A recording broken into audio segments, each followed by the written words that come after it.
আসসালামু আলাইকুম। আমন্ত্রণ মানুষের কল্যাণে প্রতিদিনের সংবাদে সবাইকে স্বাগত জানাচ্ছি। আমি লাবণী আক্তার লাবণ্য। সাংবাদিকদের প্রসঙ্গে যা বললেন বিএমএসএফ এর ট্রাস্টি বোর্ডের চেয়ারম্যান আহমেদ আবু জাফর। মামলার চাপা কলে স্পর্শকাতর মামলাগুলো দিয়ে তাদেরকে হয়রানি করা হচ্ছে।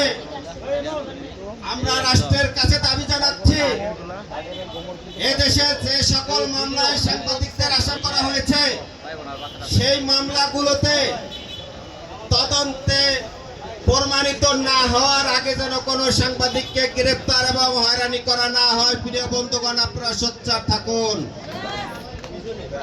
আমাদেরকে সোচ্চার থাকতে হবে। আমাদেরকে পেশার মর্যাদা, দাবি এবং অধিকার আদায়ের লক্ষ্যে আমাদের কাজ করতে হবে।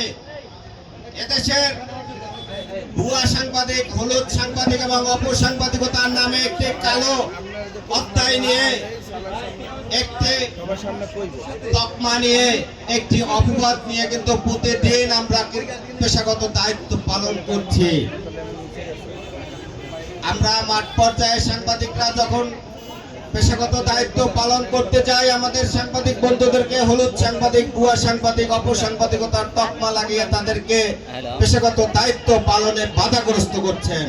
বন্ধুগণ, এই হলুদ সাংবাদিক, ভুয়া সাংবাদিক এবং অপসাংবাদিক, এই তিনটি তকমা থেকে এদেশের সাংবাদিকদের মুক্ত করার জন্য একটি মাত্র উপায় রয়েছে।